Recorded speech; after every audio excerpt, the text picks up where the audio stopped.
Hey, what's going on? This is Ricardo with the Code 7 Podcast Network, and we are about to get started with the Dispatchers Roundtable, round 16. But first, as always, a word from our sponsors. At InDigital, we know that public safety professionals hold themselves to a high standard. In fact, standard doesn't do it justice. In over 25 years working alongside you, carrying millions of calls over our IP networks, your dedication has inspired us. That's why our ESI net goes beyond industry standards, not only I3 compliant, but designed to adapt to future development for a network you can count on when it matters most. Learn more at indigital.net. Rapid Deploy believes that every public safety agency, regardless of size, should have access to the data they need when it matters most. That's why, since 2016, our mission has been to reduce emergency response times and improve public safety. We are the industry's only integrated emergency response platform. Our web-based cloud platform includes analytics, mapping, dispatch, and mobile apps, purpose-built for 911 in the 21st century. Visit www.rapiddeploy.com to learn how we enable effective, efficient, data-driven emergency response. If Within the Trenches has ever taught you something, open your eyes to what it is like to be a 911 dispatcher, or has inspired you to become one, then help support us and join our Patreon. Get exclusive bonus content, one-of-a-kind swag, discounts on merchandise, ad-free early access to new episodes, and much more. To join, please visit patreon.com/WTT podcast.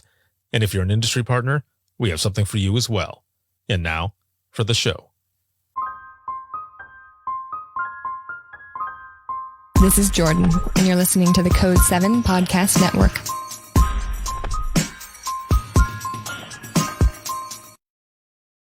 Warning. This episode contains the 3 A's of podcasting: adult content, adult language, and awesomeness. You've been warned. All right, and we're back. And, I need to create the Dispatchers Roundtable intro, because if I had let it go on past that part right there, that warning, you would have heard the open mic intro. And that's not the show that we're doing right now. That'll be tomorrow. So I have to put that one together, and you'll have that. Either way, welcome everyone to the Dispatchers Roundtable, and this is going to be round 16. I see a bunch of people already jumping in here in the comments, and this is going to be good. Hello, Roxy. Tanya's in there as well. Hello. And she's in here too. All right, cool. I have my panelists down in the green room, so I can see them down underneath, and they're just like getting down and doing a bunch of stuff, because I was saying, hopefully I can get through this so that I'm not laughing. And of course, they start doing a bunch of bullshit. So here we are. So much fun. I am looking forward to this. So thank you all for joining us. This round, we are going to be talking about the top 5 list of what the public should know when calling 911. So this was something that I posted actually a couple of weeks ago. I'm going to pull up some of that information here, and we're gonna get into where that the topic also came from, because it comes from a good friend of ours. So we had put it out there. There was tons of information. So I hope that all of you who are here in the comments, that you have your top 5 list as well, because I want to see what you have in the comments. And I've got someone here that says, Amy, hello from Montana. No burritos, though. That is amazing. Thank you so much for that. Because when I tell that story, I always say, screw you, Montana, because of the Red Bulls and the Red Bomb burritos. Amy, you're awesome. That was great. Thank you so much. Ooh, I'm getting a flashback there. Holy crap. So literally with that story. Okay, I'm going to stop. All right. So here we go. Jim, what's going on? Hello, everyone. Doug, Kent, Jason, everybody jumping in here. Thank you so very much. Yeah, I see that some of you are saying where you're from. Everyone else, please roll call where you're at, what you're watching from. Please make sure to share this broadcast and react. The more that you put reactions in there and such, the more people will end up seeing this. So please do so, and thank you so very much. This live broadcast is sponsored by InDigital as well as Rapid Deploy, and a big thanks goes out to the patrons for everything. I appreciate it more than you know, and let's get started here. Aurora from Ontario. Hello. How's it going?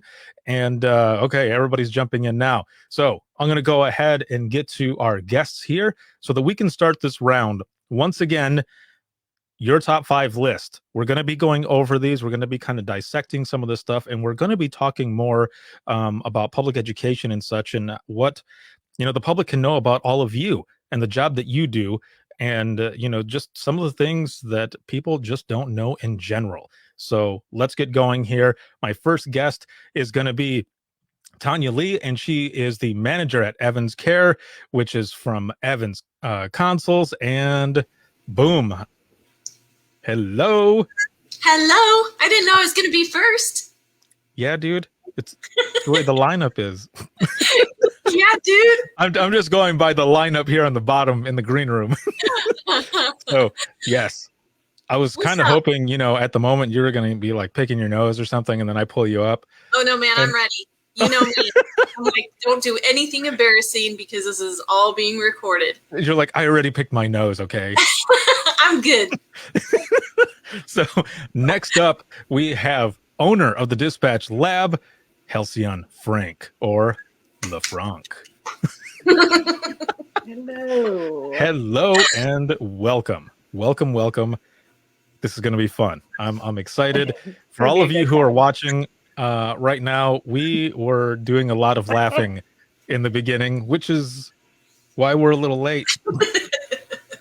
No, it was because I was doing a bunch of other stuff. So we were laughing. But yeah, we were laughing. Sorry, we were.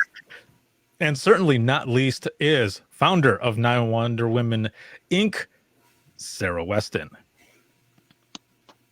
Woohoo! Hello. Hey.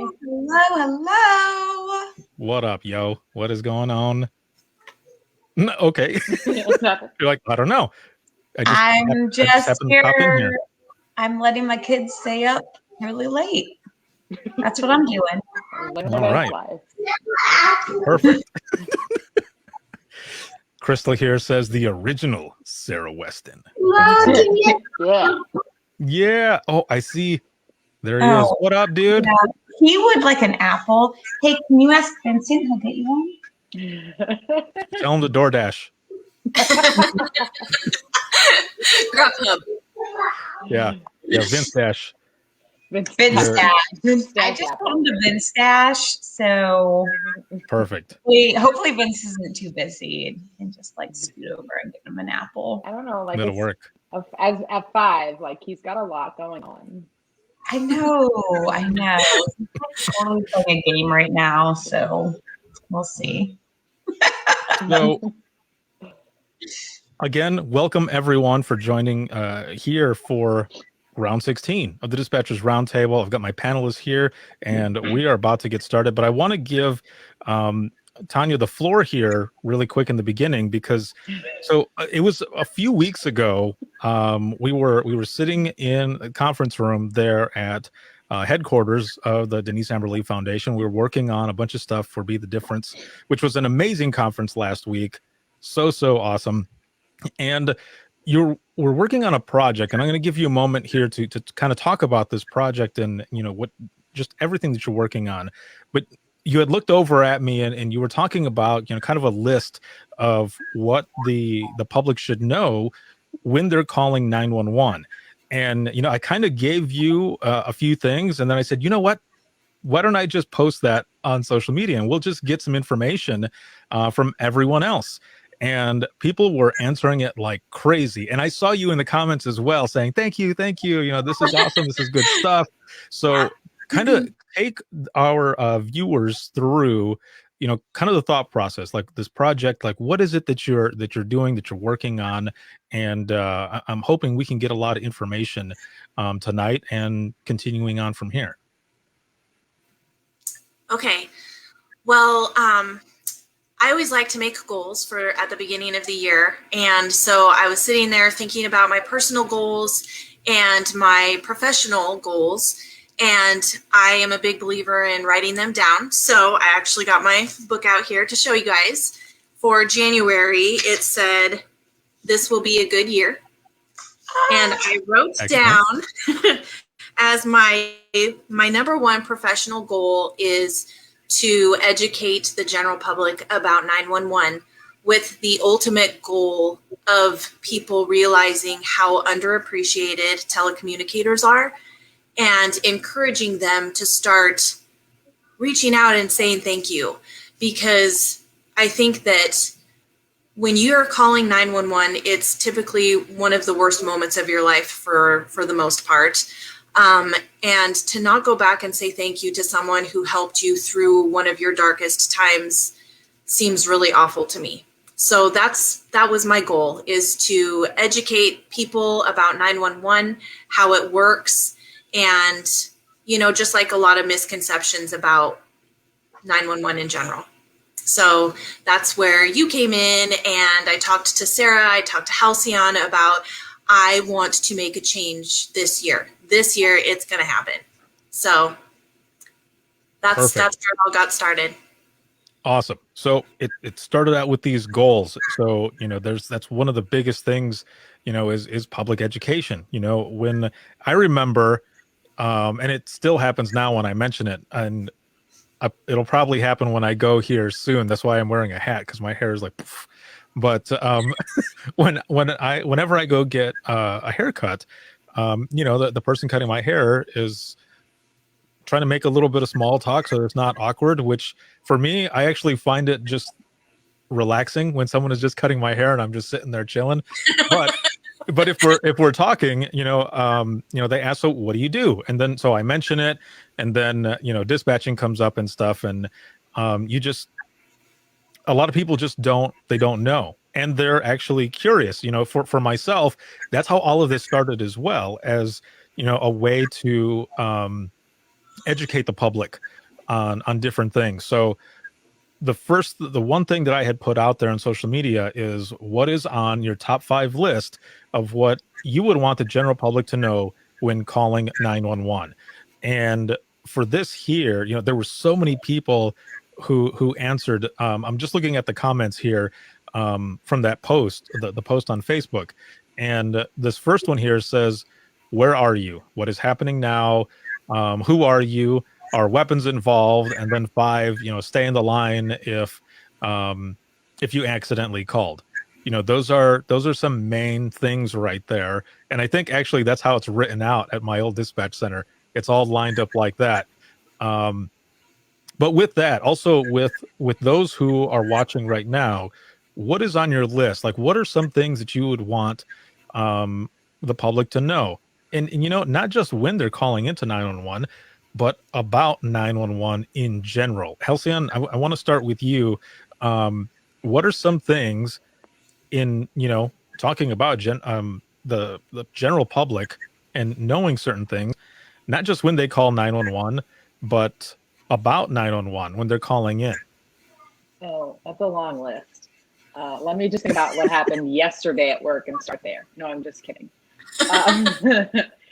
While you were talking, honestly, my mind really just goes to, no matter the emergency, and we know people are stressed and frantic and it's traumatic, but I think like the number one thing I want them to know is, like, I'm trying the best that I can to get you help.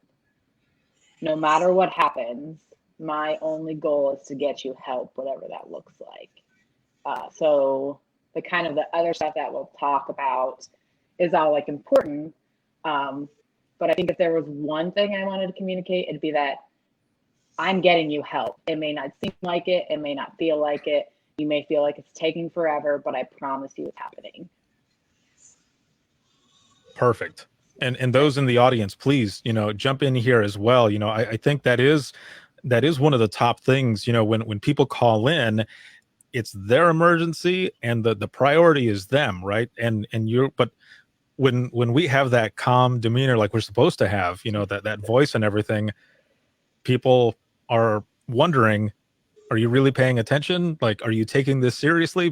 But it's because I think when we're talking to people in general, just face to face, which we haven't done in a while, but face to face, if you're heightened up, and when that person's paying attention, they're kind of hyped up as well, right? And it makes you feel like, all right, they feel what I'm feeling. Like they're into it just like me, and they're really paying attention. But when you call into 911 and someone is just calm, are you taking it as seriously as I am? Because I feel like I'm, this is craziness that's going on, and you don't have that same response. But we're not going to have that same response because we have to stay calm, that whole time. Sarah, have you ever had to call 911 on purpose? On purpose. Yes. Mm-hmm. Yes. I've had to call 911 from a very, very rural area of Pennsylvania. And it felt like it took forever. And this was when I was very, very small. I was 10. Mm-hmm. And in the 90s, I think, not to date myself, but it was over a landline. And I come from a very technological background. So I've been involved with 911 from the technology standpoint. So I understand how all of that works. And we called from a landline in the 90s. So they knew exactly where we were. But again, we were in a very rural area. My grandmother was having a heart attack, and they couldn't do anything, and they couldn't get there fast enough to save her. And the only exposure I had to 911 to that point was the show, Rescue 911, if you remember it. And also, if you remember it, you remember that most of the stories they told were people surviving. So what I understood of 911 is I call them and they save your loved ones. And that's it. Like, that's what happens. So it was kind of traumatic for me because, like, we called 911, what's the issue? And I was very little, so I just didn't understand. So, fast forward several years to me working in 911, and I did accidentally call 911 actually like a couple months ago for the first time ever with my smartphone and like pressing buttons. And I stayed on the line and I told them it was an accident. So don't. Well done. But maybe, that's part of what the public needs to know, obviously, is like the butt dials. But, we do spend a lot of time, making coloring books and teaching children how to call 911, which is so, so super important. But I do think that we need to educate teens and adults on what is really going on when you call 911. And it's not that people are going to swoop in and save lives, although that does happen. It's more of, we're going to get you help as fast as we can. Mm-hmm. Now, Tanya, to your point here, just like Megan says here, don't assume we get a good map on your cell phone. Always know where you are while traveling. Please. For the love. Yeah. That's one of the biggest things there as well. The TV shows that come out, it's not an accurate depiction, except for the newer one, the one that's on ABC, because that one they're actually showing stuff that's going on there, and things are timed out. But on other shows that are more of a drama type setting, everyone is found like that, and they're right there. And the good thing is that there are companies out there that are doing this stuff. So that stuff is happening. That stuff is going on and all. But, the craziness of some of the shows, that I think that's part of why people get mixed up as well, which is why, like stuff like we're doing right now is so important. What are some of the other things? Go ahead. Sorry. Oh, I was just gonna say, I just did a webinar on domestic violence, and it's really hard, and we have to compete with the pepperoni pizza domestic violence story. Great in theory, super awesome that the dispatcher was able to figure out what was going on, but it's just not practical for every 911 center to train that or to, get the public on board with that. So almost, I think, like as much as what we want the public to know, we also are fighting what we like want them to not know, like want them to not believe. Like, don't believe if you say I want a pepperoni pizza with extra cheese that I'm going to know you're being held hostage with a gun. But they kind of like latch onto those stories in a way. And then so now we're trying to get the information out there that we want them to have, and then we're also fighting these like myths that shows like 911 are for entertainment, but like don't necessarily help to not perpetuate. Yeah, exactly. I'm looking at all the comments that are coming in here as well as other things for people to know. One of these here, Crystal says, we aren't being nosy. We need to know things to get you help. So that is another thing, a huge thing for people to know, that when we're asking all of these questions, we're not being jerks. Like me asking these questions are not delaying time at all whatsoever. Also, Karen here says, I'm answering your call, not the one driving to you. That's another thing. Some of the public thinks, has thought that. I've heard that myself before. And let's see. Crystal has another one here, kind of what we said already too. Just because we're still on the phone doesn't mean help isn't on the way. So this is good. There's a lot of good stuff that is coming in here. And there was one here that I wanted to read off. We got one here that says, Tanya is so right about getting a thanks from the caller after the fact. We recently had a plane crash. Thank God they were all saved, or they all survived. And they told the detective covering the case that when they are well enough, they want to come to dispatch to personally thank us. That is going to be a very emotional moment. I read that one too. It made me happy, and I really hope that they do it. Yeah, that's a good one right there. Yeah. That is awesome. Let's see. I've got another one here is so going with those top 5, where they are, questions aren't delaying response, be accurate. Yes. And what is going on? I think James actually put something similar to that about being accurate and being truthful with the situation that is going on.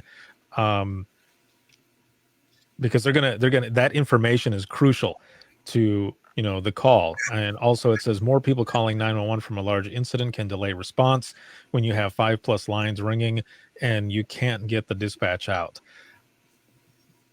Halcyon, how many times have you dealt with that? My favorite thing though is like, I kid you not, we literally had like a 2-car significant injury accident, I think one day. And the next day we had somebody who like part of the stuff on their trailer fell on the road. We had multiple 911s and non-emergencies about staying on the road. And I think we had one 911 about the car accident, which just blows my mind. Like, I'm like, okay. It just, yeah. I'm like, I don't know how this works, but okay. Yeah. So it's weird. So there's a couple more things in here, and this one is a good one as well. Is always tell dispatch if there's a time delay in your calling. If you've waited a half hour to call in your robbery, we need to know that. Man, that doesn't seem like a lot, but that is huge, man. That's a big thing to make sure that they know like it's not happening right now. Right. Yeah. And especially because if that is not, mentioned on the phone and it's something that crazy happens that it ends up in the news, man, I say that because I know of an incident where something had happened. The news was just destroying the center.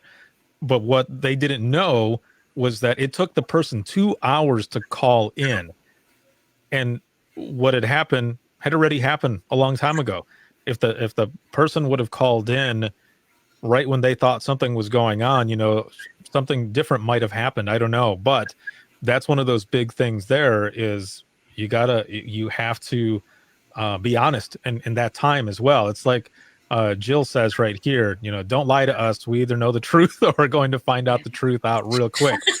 This is a dangerous topic because I feel like I have a lot of thoughts. I always have a lot of thoughts, no one's surprised by that. But like, just going off of that, like, I've had people call in reckless drivers on interstate systems where there's like 17 exits in a 5 mile radius, not literally, but you get the point.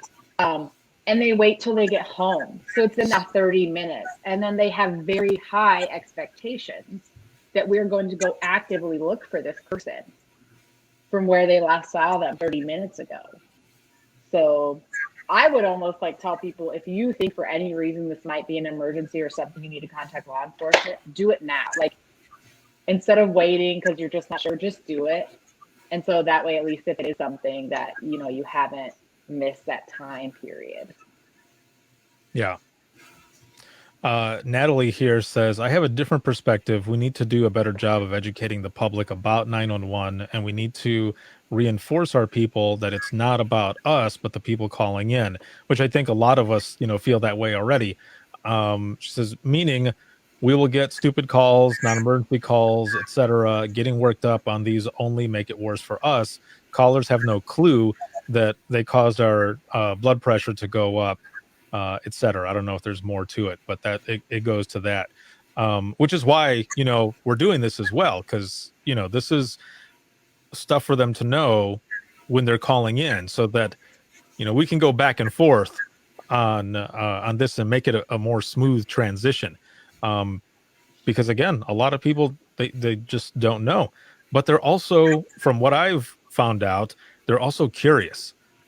All humans are generally curious about certain things. So, when they're asking about stories as well, instead of getting annoyed, that's when we can, educate them as well on certain calls, on something, not the hardcore horrific shit, because we don't want to, we don't want to put that on them at all. But if there are calls that can be used as an educational piece, do it, because that is only going to help all of us involved. Let's see, I'm going through the comments here, so hold on just a second. There's one here. Let's see, Karen says, at the same time, we are 911 professionals. We aren't training professional callers. Most people only call 911 once in their life, with exception to those friends that, in quotes, those friends that we know by name. And this is, and this is true. This is very true. A lot of them only call in that one time, which is why it's good that we're preparing, basically on both sides, because if you're a dick to that person when they call in, they might not ever call in again. And let's say that is, a victim of domestic violence or something, and they're getting shitty stuff at home, and if they get something similar on the phone, dude, they're not going to call in. So that's why, we're talking about this and trying to, again, like I said, make this a smooth transition here. Oh, sorry. No, go ahead. Thoughts, Ricardo. Go for it. I was gonna say, like, the whole public safety itself is just like if I'm a jerk to you calling and my officer goes on scene, now you're probably going to be a jerk to my officer who's like, I'm just trying to help you, instead of, maybe the reason you called in isn't like a super emergency, but I'm still sending an officer. Then my officer can take a moment to educate you, and not in a rude way, but then just to let you know in the future, if you have this issue, call non-emergency, or here's how to better deal with it. So, like, it's not related, but at the same time it is, because when you're a jerk, then if you want to let them know something or educate them on something, you just completely ruined your chance because they don't care what you have to say. Right. Yeah, no, exactly. It's funny how just like, a little thing or a tone or something going off, it can either help or derail the whole thing. Let me see here. Just going through the That comments. makes me think, So, was it Charles with a butterfly flaps its wings? Would be the difference. Oh, That's yes. really what it is. That's really all it is. It's like that little thing. Yeah, you are exactly right. Let me see here. just reading the comments really quick. There was one that, okay, so Nancy here says public education is paramount, and it would help if we could educate our callers. Exactly. And she says, especially on how systems work in their area. So I'm wondering, like, what is the best way to educate adults? And I ask that, I'm not being a jerk. I know, like, we educate our children and it's effective, from what I understand. And I know, there's some parts of the country who have effective, like where implementing text to 911, for example, it's a new technology relatively. So there are big like public service announcement campaigns and like billboards and like street benches, like signs. And for text to 911, it's been effective because we take that, we're like, this is new, so we have to educate the public. But I think that we should not give up on the public once they grow up from being children. I mean, I think, we have a certain idea of what 911 does. And especially right now, when we're in a transition from what I call legacy 911 to next gen 911, where we're making improvements, and those improvements aren't improving things for the public, they're meeting public expectations. Do you know what I mean? So like the public right now is like, Uber knows exactly where I am. I don't know where I am. Like when I go for my cell phone, because I don't have a landline.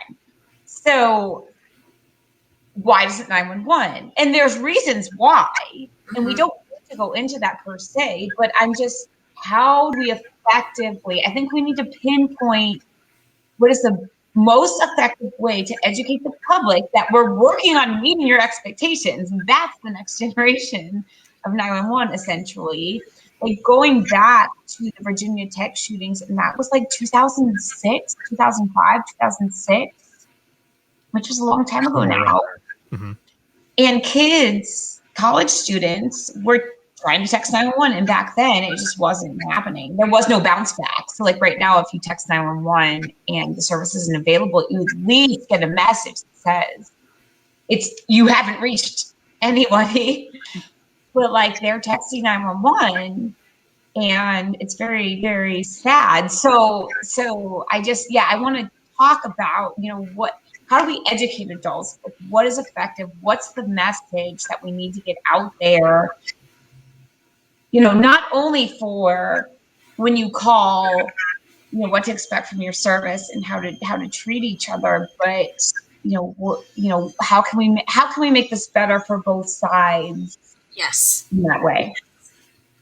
I agree with that, and that was why I wanted to start this, and specifically why I wanted to start it with you guys, because I knew that Ricardo would be able to help us maybe create like small little pieces of video to send out there, and then relying on this public safety community to start sharing with all of the people that are outside of this community, start helping get the word out. Because all of us work in the public safety industry together, but we all know a lot of people that don't work in this industry. And I think it's up to us. I think it's up to us to start creating something that's going to catch their attention, and they're going to continue to want to watch. And we'll just do little bits at a time. Like you said, did you know that when you call 911, they don't know where you are?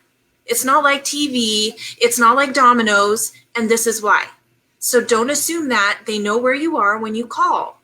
Or did you know, just certain little tiny little bits and pieces that we can start throwing out there and teaching people. And then ultimately, like you said, both sides, it's on both sides. It's for the caller. It's also for the telecommunicator, because they need to know how hard that job is. First of all, a lot of them don't get the training that they need.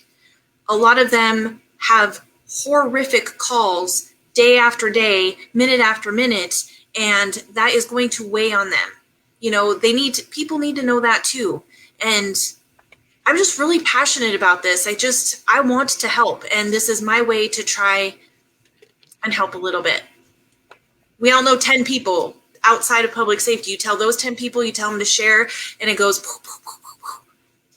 I think the biggest, the biggest like to go. I think for like a lot of us, and I say just in general, is we have to be willing to acknowledge that instead of getting angry because somebody doesn't know something, maybe it's on us to help people learn. Instead of just being annoyed with callers because they don't understand, we have to ask questions, they don't understand why we repeat their address 17 times because we can't understand them and want to make sure it's right.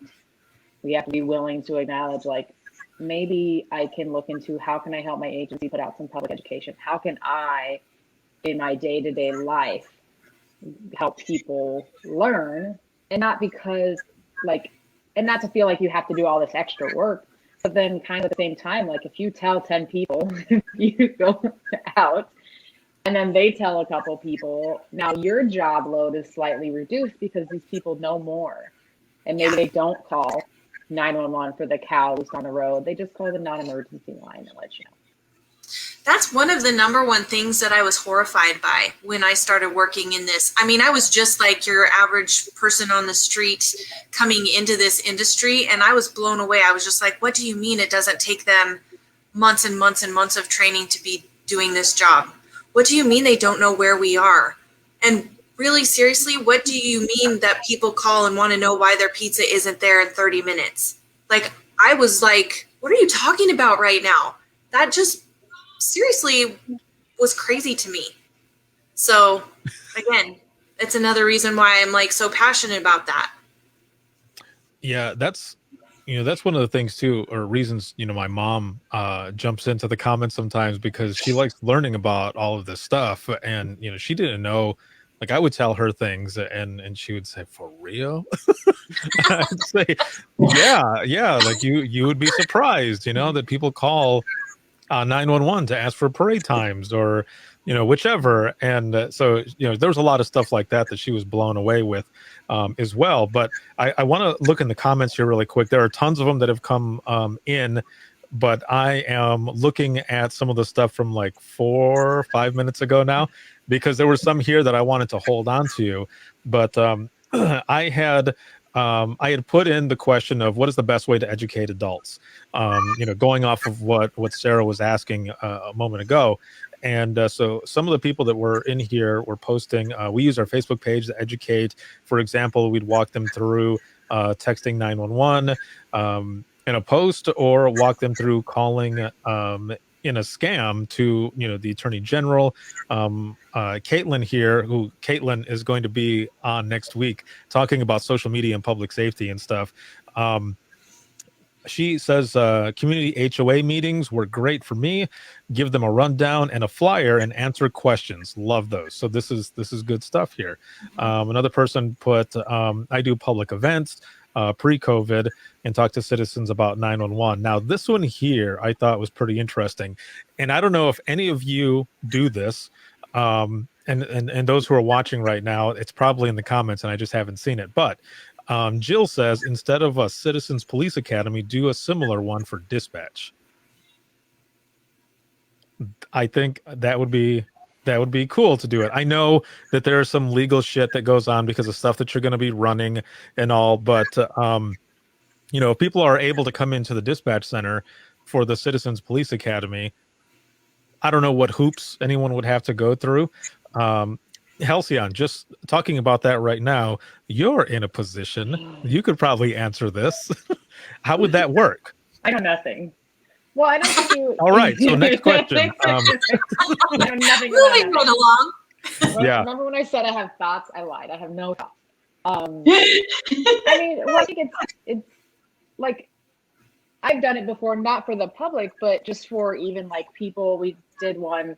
I helped with one that was for like high schoolers who are interested in law enforcement. And so I just did a brief overview of what you do as dispatch. Sometimes it's a little easier to get into dispatch before, into law enforcement. So those kind of things, but it's really similar to what I would probably teach the public. Here's what you do. And really, I think even if it's like a 10-minute and you get your 5 main points, so you put out what's your 5 things you want callers to know. If you can get in a room and just tell them that, like even that alone can be effective. It doesn't, you don't have to like ask, the police, who's ever hosting it, for a large chunk of time. It really can be that simple, I think. Just even getting that information out, letting them hear it. Because I think so many people don't know that if you just say it, then they're like, oh, okay. And then they go with it. Mm-hmm. Are there any hoops or anything that you would have to jump over? Because, you're running different things in NCIC and stuff like that. The only reason I ask is because we would cover everything up. Everything would be minimized so that people could come around and look at certain things and, just kind of see how we're running stuff in there. And I see some people in here talking about how they miss some of that as well.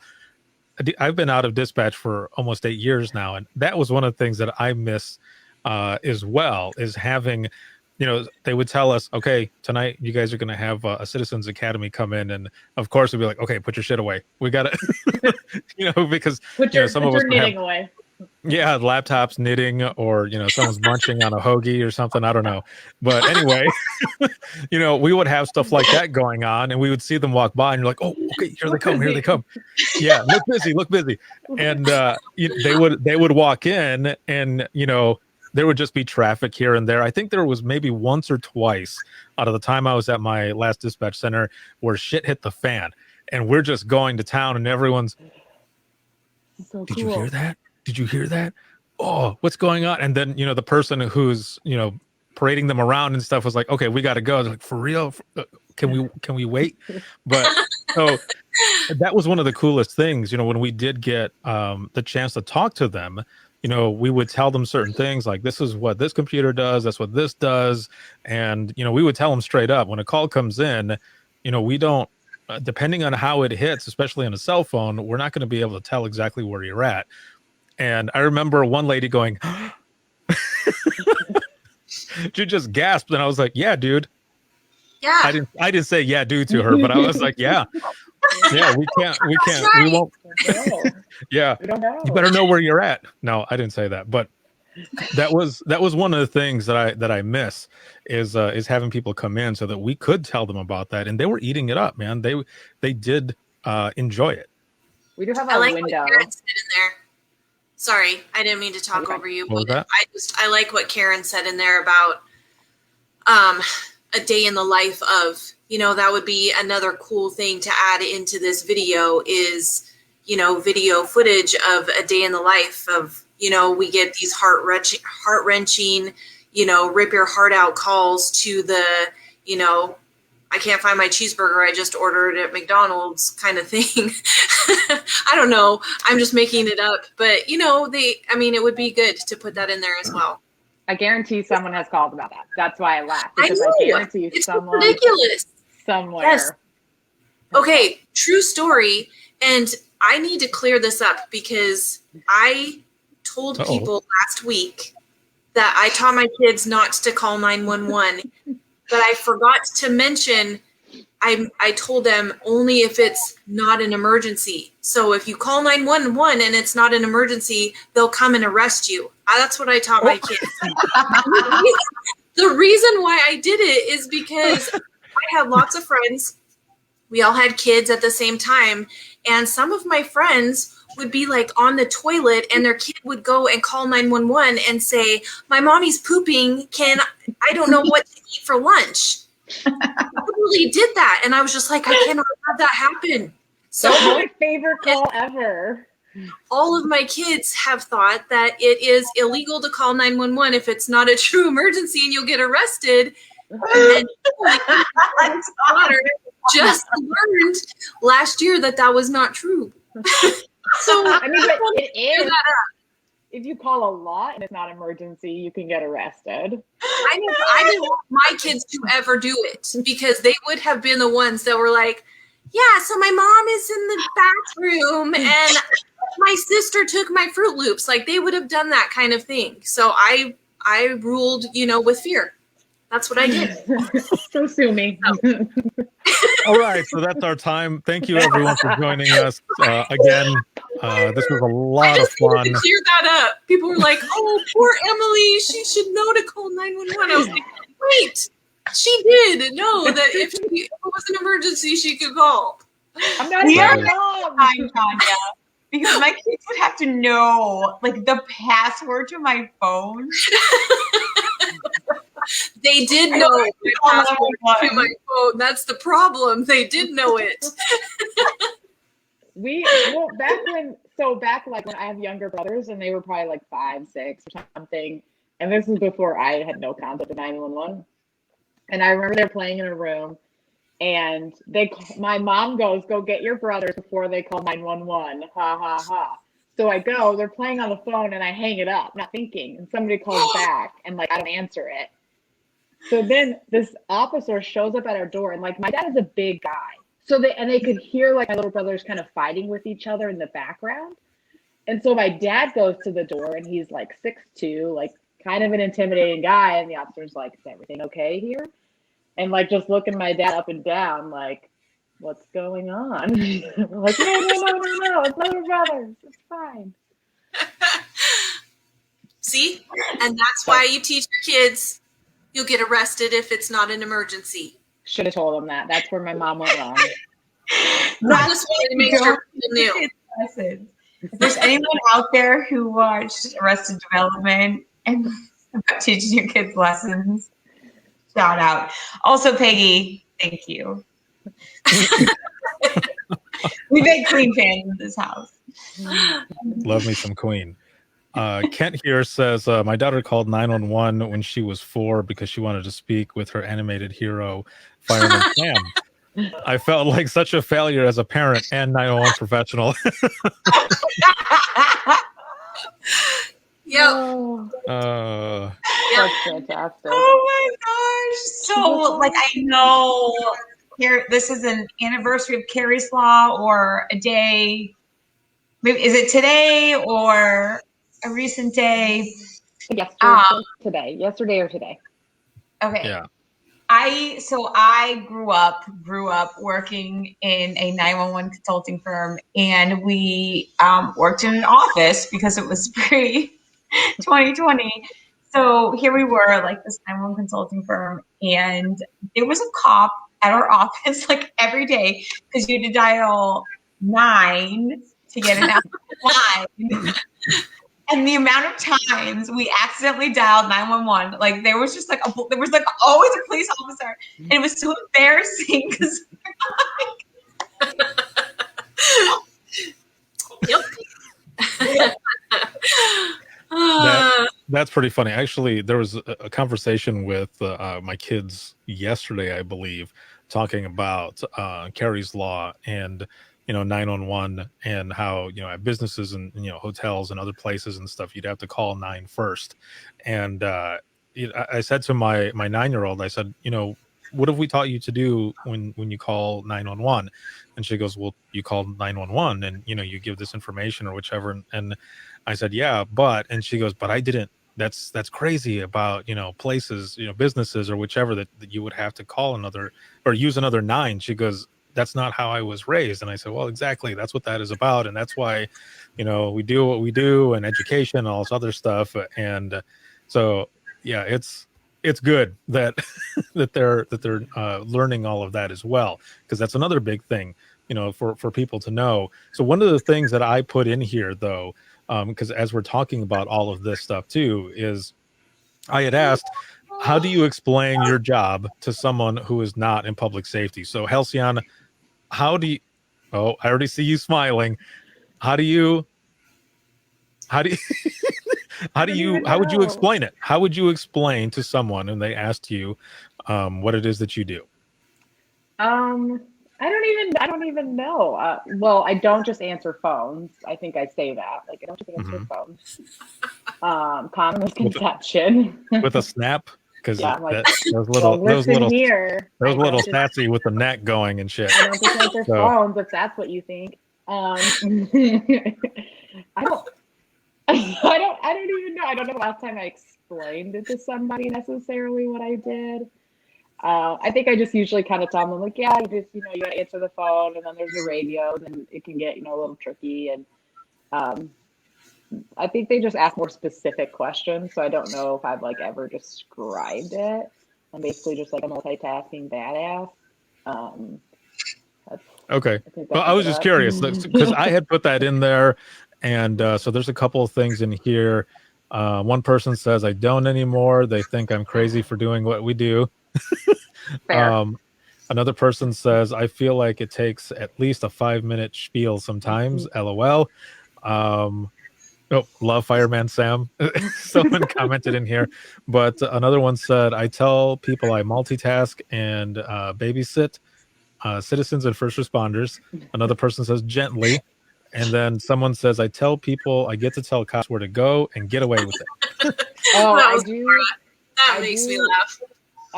often tell people I take someone else's problem and make it someone else's problem. That's my favorite. Oh my God, that's brilliant. So That's brilliant. I can I talk about that for a minute? Yeah. Because yeah. I'm not a dispatcher, so I have a ton more respect for your profession than you do, Pascal. Oh shit. Excuse me. From an Damn. outside perspective, Yes, from an outside perspective. so when people ask me what I do, I get the eyes glaze over within moments. So I won't go into that, but with the nonprofit, now when people ask what I do, I need to take the time to explain to people why a nonprofit exists to support 911 dispatchers.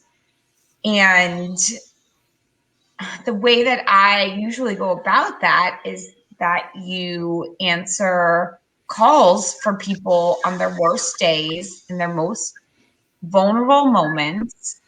You have to listen to things that most people in the general population can't even imagine happening, let alone listening to it happen.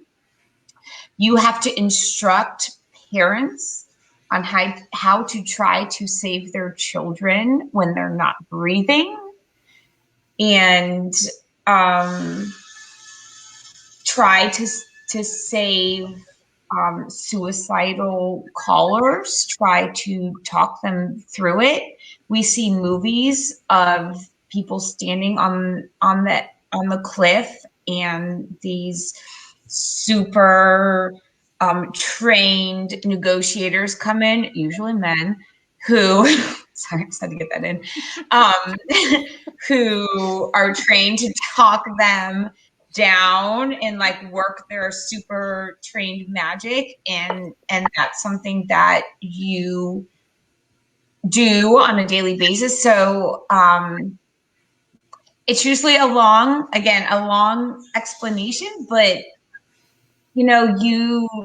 all joking aside, deserve all the credit in the world, and you do a job that people can't even fathom, which I think that's why it's hard for you all to explain what you do, because it's so complicated and so nuanced. And I don't like you. I know your humor helps you through it, and that's awesome, and I love it. But what you do is so amazing, and I think that's one of the things that Tanya is trying to do here is educate the public that there's somebody there who's there no matter what. Like, no matter what your emergency is, they have to get you help.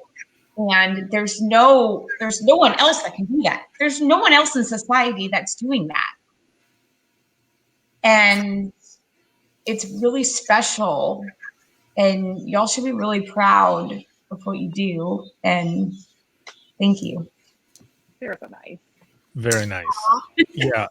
I think and in no way this is a plug or anything, but I think this is why the stories shared for the I Am 911 movement really helped bring awareness to what dispatchers do, because these were little stories that were a glimpse, just a glimpse into some of the calls that people have taken.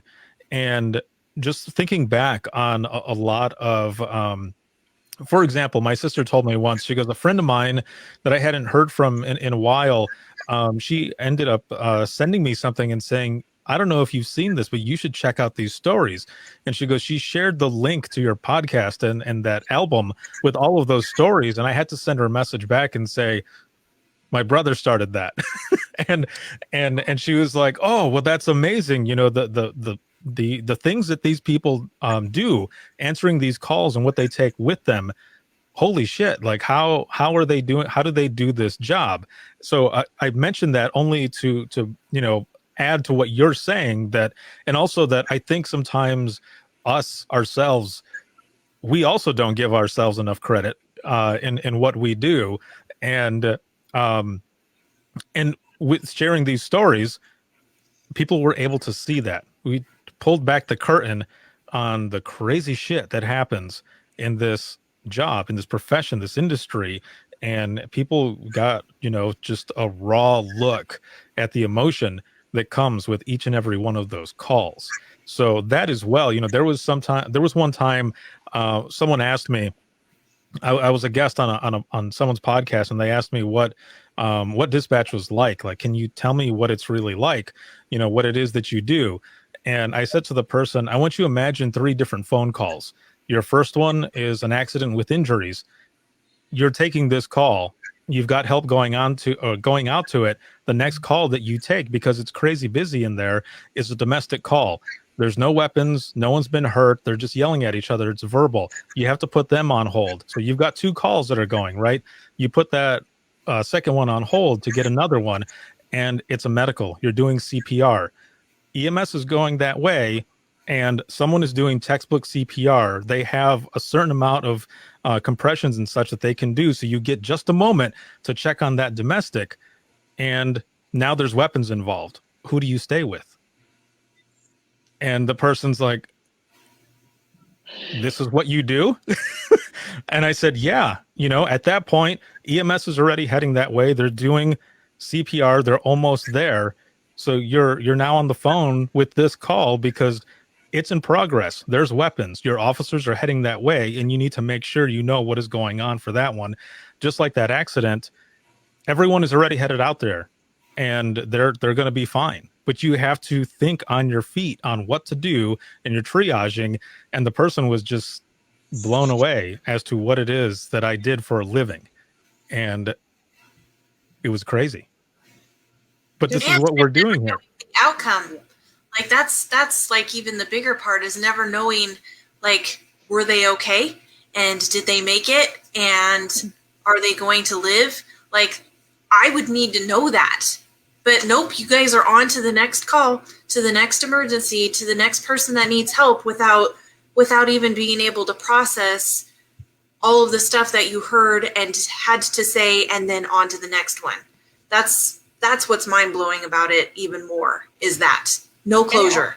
And it almost goes farther than even like public education, in a sense. Like, it even goes to like family education, just in general, of knowing this role. Like, you know, when people want to ask you questions and you don't maybe want to talk, or just giving you space, or just like knowing if you're sitting there crying, it probably has nothing to do with them. And it's, you know, something from the night before or the day before, whatever it is. And so there's just really there's really just a lot of facets that we can look to educate people on. You know, you've got the public education piece about when they're calling a 911, but also how it affects dispatchers. So if you know them on a personal level, like don't text me during an incident because you think I'm working to try and get information. Or, you know, don't go on the agency Facebook page trying to get information. Like, there's just so many, like, and I think that's what makes it so hard, is because you kind of just have to pick a place to start, like how, you know, Tanya is kind of okay, like, you know, let's look at 5, or pick a place to start and just go from there, because there's just so many places that you can, you know, things that you can deal with. Because it's big. it almost feels like it's too big, but it's also too important to not start somewhere. And so that's why I'm really glad I have you guys.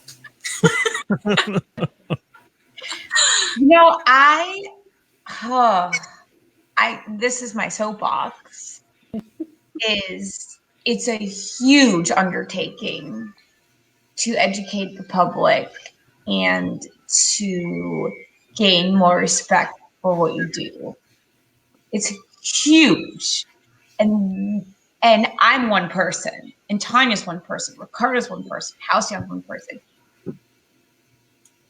But taking steps like this and trying and coming together and making this one effort amongst us to try to educate the public and gain more respect, this is going to make a difference. We have to take the step together. And I know, like, it's just me. Like, what could I possibly do?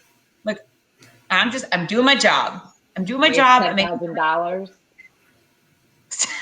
I'm just saying, but yes, like, that's what it turns into. Like, y'all have to take the step with us and do it with your humor, do it with your sarcasm, Halcyon. Like, that's cool. Like, let's do this. But we can, and we are making a difference already. And yes, the whole reclassification thing, like, yes, that's the ultimate goal, or one of them, because that needs to happen. It's a very important step, but it's a step, and a lot of steps led up to that, and a lot are going to come after it. And I love that that's a thing that we could all huddle around and go for, and that's awesome. But let's get on this bus. Like, we're on it. So fantastic. Yes. They're taking us on this mother bus and get reclassified and keep going. We can do it. It's true. And it does. The public education goes right into reclassification. And I will say that some might be a little like, I don't want to offend anybody on the other side of the radio, but sometimes public education starts within our own agency. If you're sworn, if you're fire, if your EMS don't know what you do, sometimes that can be the first step. Like, you don't even need to reach out to the public. If you can get them to understand what you're doing, sometimes that's the first step that you need to take, because then they can communicate that information. They can educate the public. Mm-hmm. I love that. Kent here says, a previous agency I worked with did a quarterly family orientation day for the family and friends of new TCs. I'd love to expand that to a recurring thing for families of all our team. Dude, that is badass. Awesome. That is. Yeah. We need to make that happen everywhere. That is really good too. I like that a lot. Let's see. We got one here that says, we have a public FB page that tries to give out current information, and then they bombard us with questions we are not able to answer right away, as it's someone working the floor also getting those messages out there, and then they get frustrated. We are a definite resource. So this, I've heard this happening, with some pages as well, and this is also a topic that we're going to be talking about next week Wednesday at the same time for round 17. So we're going to be talking about this as well. So, there's the good and the bad of social media and pages sometimes. But that is definitely something we're going to be talking about as well. Let's see. Hold on a minute here. So I ended up putting a question in here as we were talking about the public and calling and everything. But, Sarah, you had mentioned texting. So that's another thing. So I put in here, I said, real quick, when texting 911, what should the public be aware of? And we've got some in here that says texting is slow as molasses. Another one says, don't use texting. For sure. don't use texting lingo during a session with 911 plain language only. Yes, that's another thing there. Even with the most public education, sometimes people don't know. And the reason I say this is because when I was still working with in digital, we had texting, or we still do, or they have texting throughout the entire state of Indiana. So anywhere in Indiana and I believe the surrounding states, some of those agencies, you can text to 911.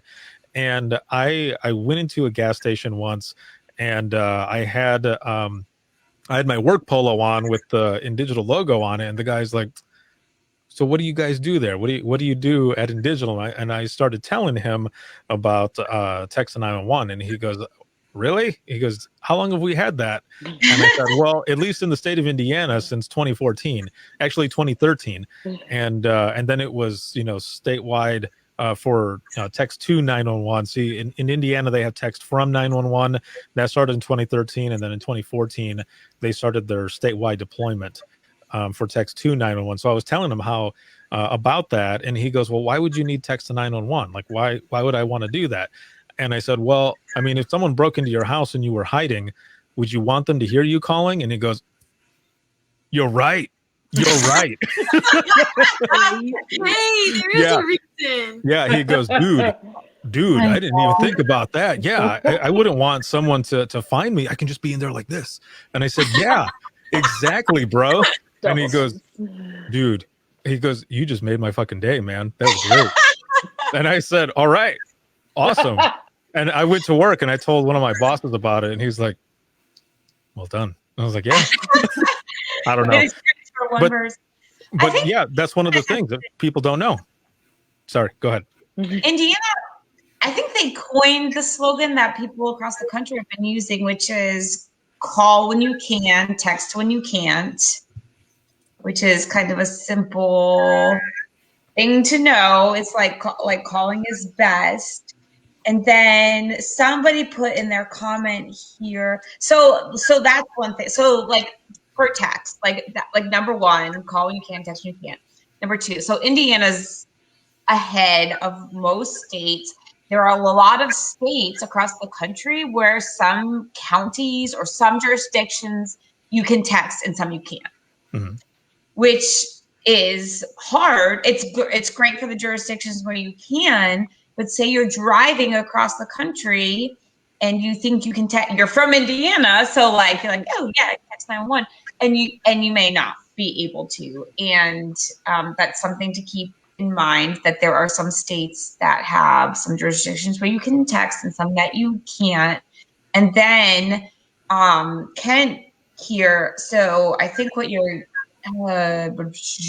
so I'm not sure if that's text or not because I can't talk and read at the same time. But there are some states that you can text most of the state, but there are multiple 911 centers per county, say, and they have the routing set up where there's one 911 center in the county that takes the text only. So your text might be going to a 911 center that doesn't necessarily know your, so it's being dispatched by a center that doesn't necessarily know your geography. So calling, that's another reason why calling is the best thing to do, because then your call, where like lots of things are calls now, is going to the 911 center that's in the jurisdiction. So there's a ton of education that needs to go with text, even though text is a great thing and we need it, especially for deaf and hearing communities and those situations where talking will put you into danger. There's a ton of education, and it's so hard to be like, what is the best way? Like, do you do PSAs? Well, people aren't really watching like real TV anymore. Like, do you like social media seems to be like a really great medium to do this. Also, shows like the 911 show that's on ABC now, like, can we get PSAs in these shows? please. Of real information. Of real information. I mean, I think that would be a very responsible thing. Like, these shows obviously are for entertainment value, but it's educational as well. And what can we do? Like, how do we ram this into people's minds? Because I think they're interested. Like, I get people that know me, know that I work in 911, watch these shows like 911 on Fox, which is not a reality show, obviously. Right. And my sister and her friends be like, hey, so this happened. Is that the way it works? And I'm like, Jennifer Love Hewitt is not wearing like a super cute, low cut t-shirt, answering your 911 calls and knowing exactly what you are. So I think I feel a little offended. Like, I think I'm cute like Jennifer Love Hewitt. So you saying that I'm not answering 911 calls? Okay, Alcyon might be answering. No, that's what I'm saying. I'm just like the general. How do I get myself out of this pickle? Well, what I can say for what I can say PSA wise, and talking about okay, hold on. There's an agreement here. Yes, Sarah, we need PSAs in these shows, especially emergency call, as they are showing actual dispatch centers. Not all centers are so well equipped. So someone who I feel is a pretty good friend now, her and her sister, Jackie, I think you're in the comments right now. Where's Jackie here? You can make a suggestion to do that. You can just, while things are going on, after they've done their thing, you can just turn around and look at the camera and go, okay, now, and do a PSA. Yeah, do a PSA or something. But it's ABC, isn't it? I was gonna say, if it's NBC, you could do the it's the more you know. Oh yeah. Sorry, ABC. She doesn't. Yeah, that's not. So now I'm going to be taken off the air because we're screwing up different networks. No, I'm just playing. Let's see. There's a lot of good information in here, and yeah, like you were kind of saying there in the beginning, Sarah, about Kent. How not every center or every jurisdiction can receive text to 911, so your text may get routed to a center in a different place. There were different things like that as well, where if for whatever reason it didn't go to the center it was supposed to go, it would end up going to like the backup that's there, so that it at least went to a center. So those things that you need to make sure that you have, because there are some companies who are assisting with location accuracy and everything for text sessions as well. But always have that information where you're at. Know your surroundings, man. The general, the cities, some landmarks, anything like that. I think Caitlin had something in here as well. Let me go back up here. We need to know where the incident is, what's happening, are there weapons, expect a text back, because we probably need more than that. And that is good information right there, to go on as well. I think I have something. Go ahead. I was going to say, so Roxy said, it seems like folks aren't really interested in texting my area, PSAs, articles, ads. We maybe get one every month or so. I think it's important, too, to remember, we're talking about public education and maybe we're throwing out ideas and stuff. But I think it was mentioned before, either it's not one size fits all. So maybe texting in your area isn't a topic that you need to address necessarily. Maybe there's something else you can be a little more go a little harder at for PSAs and such, because it's not. So don't anybody feel like, kind of the vibe of the national 911 scene is to do texting PSAs, that means that's what's right for your area. Do what's right for, your area and what you need your public to know. So good. Yes. So I'm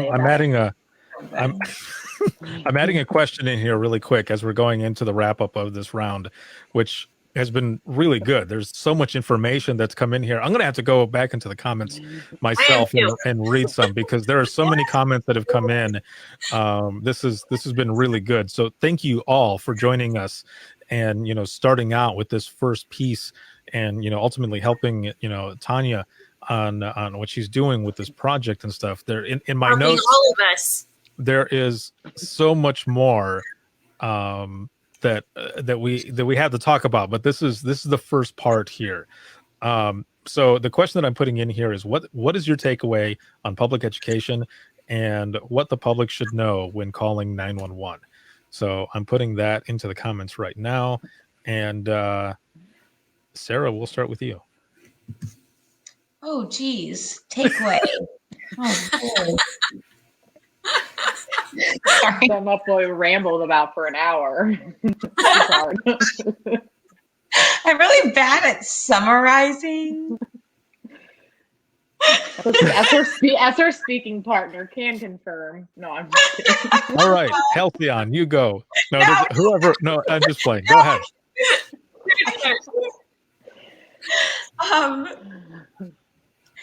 So my biggest thing right now is that we need to educate adults, and we need them to know, like, we're on the cusp. So my perspective is coming from technology and improvements that are coming, changes that are coming, but also that the changes aren't going to improve public expectations. They're going to meet public expectations. So I think we need to do a better job educating adults on what 911 dispatchers do and why they do it the way that they do it. And when you are in crisis and calling, how do we educate people so that they will remember when they're in crisis and calling what the person on the end of the line is trying to do. And I think that, for me personally, I think location is a huge thing. It's something that I've been working on in my career to educate people that, if you're calling from a wireless phone in your middle of the woods, it's going to be hard. But it's changing. It's changing. That's one of the biggest things with next gen. But, where do we spend our effort? What is the bang for our buck? How do we teach adults who aren't in school what's happening when you call 911 and what to expect? I don't know. Excellent. No, that's good. I like that. Halcyon. First, I would say location, just because I feel like we can't say that enough. And if you don't know your location, open up your Compass app on your phone and give me your coordinates. Secondly, I think it's important, even if you don't know how 911 works, always know that it may not make sense to you what I'm doing, but what I'm doing is getting you help. Yes. So even if you're not quite sure why I'm asking certain things or what it is, just know that it's getting you help, even if it doesn't make sense to you. And then lastly, I think just coming from like a training kind of standpoint, one of the things about adult learners is you have to take into consideration their experience. So somebody kind of said it, you have to meet them where they are, take in their experience, and how can you then come at them and kind of supplement that and meet them and explain stuff. Obviously it looks different than like public or child public education. So although Facebook is great and there's good stuff, sometimes we have to remember that what we're posting or what we're sharing or what our brochures look like, we have to make sure that those are, communicating to the right age group. Excellent. Now, I was going to go to Tanya, but I think she froze. Wait, she's frozen. I think she was ignoring us by now. I know. Well, so I saw her look down, and then I was just watching her frame there, and then I thought, okay, either it ended up getting really cold there and she froze, or Gary says sleeping again. So, Tanya, can you hear us? One of her kids probably got Okay. back online. Yes. Can you hear me? Yes. Yes. Okay, I can hear you now. She's in the comments. I'm not frozen. I'm not frozen. Oh, there you Oh, are. there she is. Yay. Welcome back. Oh, thank you. So, I thought you were looking down again. I thought you were going to I freeze know. back up. I'm checking my phone to see if I'm frozen on my phone. Well, there's a delay, so you wouldn't. I know. So what is your? How about you? Your takeaway on this? I think that aside from what Sarah and Halcyon said, like a lot of the things that we talked about with the question that you asked out there, I think the thing that kind of stands out the most to me from tonight is that we not only need to educate your general public, but we need to start with even our families. Mm-hmm. So I think that's, I don't know, my head is just like reeling with all of these ideas and things, and I'm going to be bugging all of you guys. So just be prepared for that, because this isn't just my project. I roped all of you in to help me because I know that you will. I know that you know it's important, and it's a little less intimidating when I know that you guys are on board with this. So awesome. A lot of people are putting in here as well. Adults need to be, Roxy specifically says, adults need to be a huge target audience.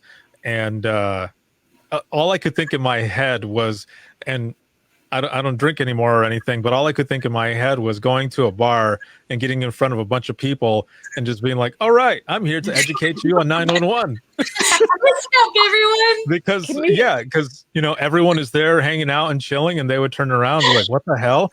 And I was like, that's right, what the hell? I'm about to educate you on some 911 shit. About to drop some knowledge, son. You need to write a rap. Right? That's right. Can rap. Okay. And go to open mic night and but why have we not invested in the coasters that they use at bars and restaurants? Why are those not 911 PSA? Yes. Well, who do we talk to about? What manager do we talk about this? That would be an interesting thing to do. I mean, there might be a few who do jump on it.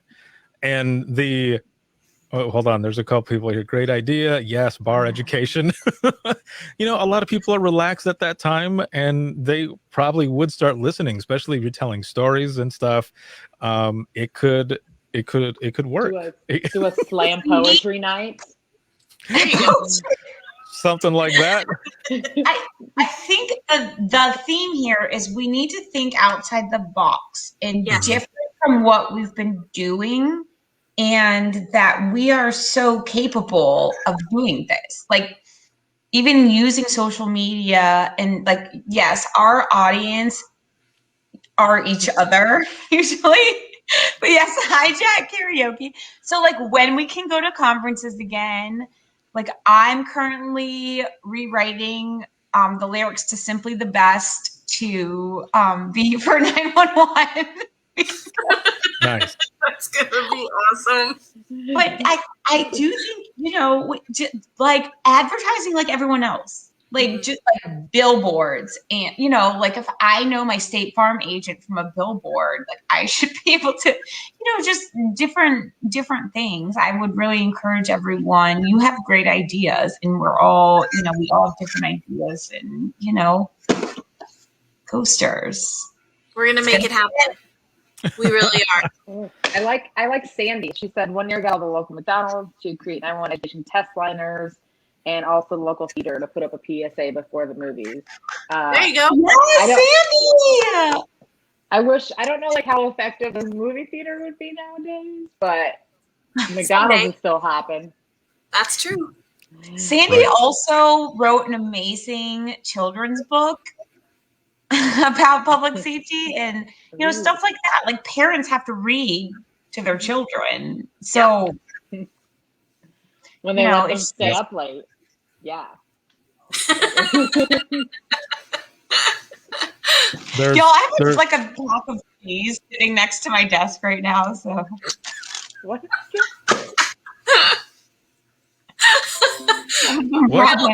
What is that? What was that? Is that what you're snacking on? No, it's what my 2-year-old brought into me. He like got it. Oh! I got There you go, Mom. You need some cheese. Oh, look at this one. This would be cool too if something like that happened. That's all really new phone smart. purchases and phone setup. That's a good idea too. Yeah.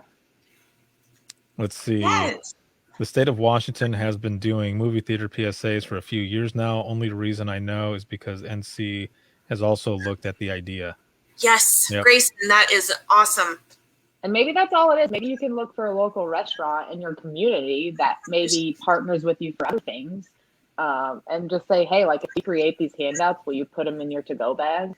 And it seems kind of silly and like, oh yeah, a lot of people would probably throw them away, but it's really just like about one person at a time. You just get one more person and one more person and one more person. Yep. Starts here, people. Right now. A lot of amazing information coming in. Thank you all for joining us. Thank you, Tanya, Sarah, and Halcyon for joining me for this round 16. This has been excellent. So thank you very much. Halcyon, you're chuckling. Did you fart? What happened? No. He's so jealous of me right now. She's just like, here you go. I'm laughing because I want cheese slices. I'm hungry. Well, all of you who are joining us here, who have joined us, we've gone almost an hour and a half, and this has been excellent. So much information that has come out of this round. And again, I'm going to have to go into the comments and just read up on all of this here. Me too. So many amazing ideas. Thank you all for the job that you do. Just as we were saying, just people don't understand what you do, and you do an amazing job, and one that not many can do. So thank you so much for all of it. And I'm excited for everything that ends up coming out of this. So thank you again for everyone for being on. And this live broadcast has been sponsored by InDigital as well as Rapid Deploy. If you have any comments, questions, or you want to be a guest on the show, you can email us, and that's going to be wttpodcast@gmail.com. You can follow us on Twitter. And that is @91podcast. You can like us on Facebook. That is facebook.com/Within the Trenches podcast. This is so crazy. This show will always be free, but if you're looking for any bonus content, you can check us out at patreon.com/WTT podcast. You can see this on Facebook as well as YouTube and Twitter, and it'll be shared on LinkedIn as well. And the flagship show, Within the Trenches, you can listen 24/7 on Apple Podcasts, iHeartRadio, Spotify, your favorite podcasting app, and withinthetrenches.net. You three are hilarious. Thank you all so much once again for joining us, and make sure to check us out next week, Wednesday, same time, 8 p.m. Eastern for round 17 of the Dispatchers Roundtable. And Leah as well as Caitlin are going to be on, and it is going to be another excellent round as we talk about social media in public safety. Have a good one, everyone. This has been awesome. I appreciate all of you, and we'll talk to you soon. Bye.